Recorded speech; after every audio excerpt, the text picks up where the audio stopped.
శ్రీ గురుభ్యో నమః 2025 జనవరి 11వ తేదీ శనివారంతో ప్రారంభమై 20వ తేదీ సోమవారంతో అంతమయ్యేటువంటి జనవరి నెల రెండవ 10 రోజులలో కుంభరాశిలో జన్మించిన జాతకులకి ఫలితాలు, సూచనలు, సలహాలు క్లుప్తంగా 3 పాయింట్లలో తెలియజేయబోతున్నాను. ఇక మొదటగా ఒక చిన్న గమనిక. ఒక 2 రోజుల క్రితం ఒక ముఖ్యమైన వ్యక్తి నా దగ్గరికి వచ్చి ఏదో ఒక వీడియో చూపించాడు. ఏమిటని వీడియో చూశా. ఆ వీడియోలో ఏముందంటే 100 సంవత్సరాల క్రితం వచ్చిన ఒక గ్రహస్థితి తిరిగి 100 సంవత్సరాల తర్వాత ఈ భోగి పండుగ రోజు వస్తుందట. ఈ లోపల ఎప్పుడు రాలేదట. తిరిగి మళ్ళీ 50 సంవత్సరాల దాకా దాన్ని ఊసేయలేదట. ఇంతకీ ఏమిటి ఆ గ్రహస్థితి వివరం అంటే, పుష్య పూర్ణిమ, భోగి పండుగ ప్లస్ ఆరుద్ర నక్షత్రం 3 కలిసి వచ్చే రోజు 100 ఇయర్స్ బ్యాక్ వచ్చిందట. 100 ఇయర్స్ బ్యాక్ ఏమైనా డేట్ ఇచ్చాడా? డేట్ లేదు. ఇలాంటి ఫేక్ వార్తలు చెప్పిన కారణంగా ప్రజల్లో వెళ్ళి కొంచెం బుర్రన్నటువంటి వాడు, పండితులుగా ఉండేవారు ఎంతమంది ఉంటారు. ముఖ్య సరస్వతి అలాంటి వారు కొంచెం చూస్తే వీరి వ్యక్తిత్వం దెబ్బతింటుంది, డీగ్రేడ్ అయిపోతారు. అలాంటివి ప్రసారం చేసిన కారణంగా, టెలికాస్ట్ చేసిన కారణంగా, అలాంటి వీడియోలు వాళ్ళ పెట్టిన కారణంగా ఆ యూట్యూబర్స్ కూడా రెండోసారి నమ్మరు. ఇక నేను వివరం చెప్తాను. అది 100 సంవత్సరాల క్రితం వచ్చిందో ఎప్పుడో చెప్తా, వినండి. 2006వ సంవత్సరం జనవరి నెల 13వ తేదీ, ఆ రోజు శుక్రవారం, పార్థివనామ సంవత్సరం, పుష్య పూర్ణిమ, ఆరుద్ర నక్షత్రం, భోగి పండుగ వచ్చింది. 2006వ సంవత్సరంలోనే. దాని ముందు ఎప్పుడు వచ్చింది తెలుసా? 1987 జనవరి 14 శుక్రవారం, తెలుగు సంవత్సరం ప్రకారం పార్థివనామ సంవత్సరం, పుష్య పూర్ణిమ, భోగి పండుగ, ఆరుద్ర నక్షత్రం వచ్చింది. మరి ఆయన గమనించలేదా?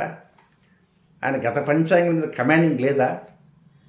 ఊరికి విభూతులు పెట్టుకొని రుద్రాక్షలు వేసుకొని చెప్పినంత మాత్రాన ఇది పండిత లక్షణం కాదు. కొంచెం గమనించండి.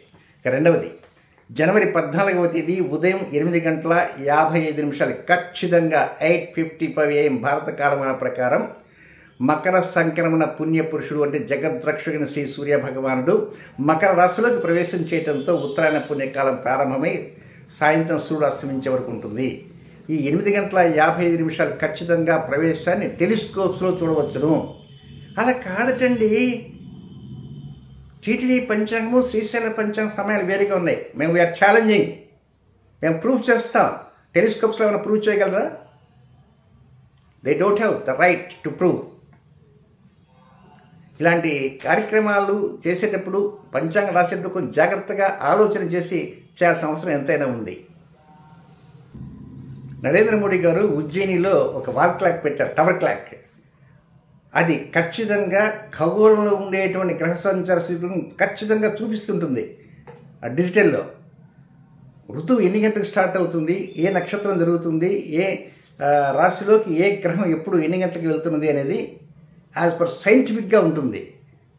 అలాంటి రోజులు వచ్చాయి.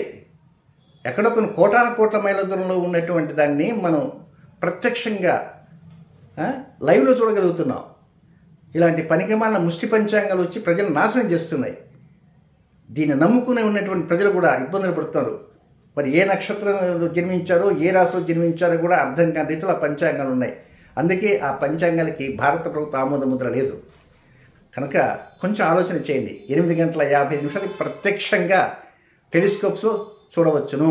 ఇక నెక్స్ట్, నేను జనవరిలో కేవలం 2 రోజులు మాత్రమే ఉన్నాను తిరుపతిలో ఫస్ట్ వీక్లో. తిరిగి ఫిబ్రవరిలో ఒక 2 రోజులు మాత్రమే ఉంటాను ఫస్ట్ వీక్లో.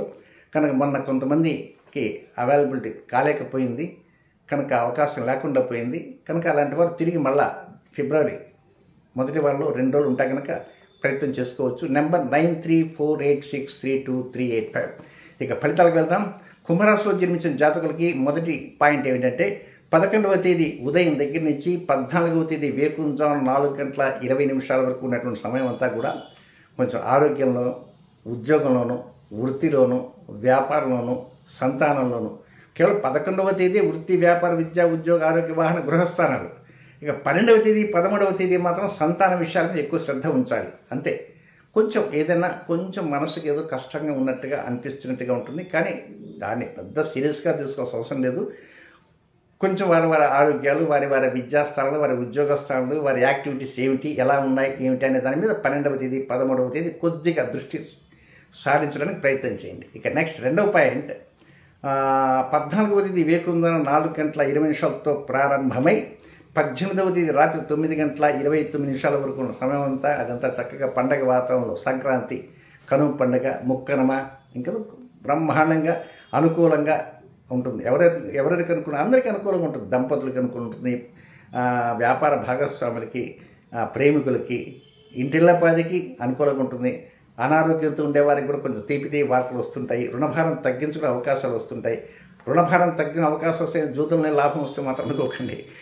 ఆ తర్వాత మరొకటి ఏంటంటే కొంచెం శత్రువులపై విజయం సాధించేటువంటి అవకాశాలు కూడా వీరికి కనపడుతుంటాయి. నెక్స్ట్ 3వ పాయింట్, 18వ తేదీ రాత్రి 9:29 ప్రారంభమై 20వ తేదీ అర్ధరాత్రి వరకు ఉండేటువంటి సమయం మాత్రం ఇది కొంచెం అనుకూలంగా ఉండదు, వ్యతిరేకంగా ఉండేటువంటి అవకాశాలు వస్తాయి. కాబట్టి 19, 20 ఈ 2 రోజులు మాత్రం క్రొత్త కార్యక్రమాలకి మొగ్గు చూపకూడదు. కొంచెం ఆలస్యంగానే తెలుసుకొని ఆ తర్వాతే నిర్ణయాలు తీసుకోవాలి. ప్రతి విషయంలో ఆచితూచి అడుగులు వేయాలి. ఇక నెక్స్ట్ కుంభరాశిలో జన్మించినటువంటి ధనిష్ఠ నక్షత్ర 3, 4 పాదాల్లో జన్మించిన జాతకులకి 17వ తేదీ శుక్రవారం మధ్యాహ్నం 12:45 ప్రారంభమై 18వ తేదీ శనివారం మధ్యాహ్నం 2:51 వరకు అనుకూల సమయం కాదు. ఇది వ్యతిరేక సమయం కనుక రొటీన్ కార్యక్రమం చక్కగా చేసుకోవచ్చు. నెక్స్ట్ శతభిష నక్షత్రంలో జన్మించినటువంటి జాతకులకి 18వ తేదీ శనివారం మధ్యాహ్నం 2:51 నుంచి 19వ తేదీ ఆదివారం సాయంత్రం 5:30 వరకు వారికి అనుకూలమైన సమయం కాదు, రొటీన్ కార్యక్రమం చేసుకోవచ్చు.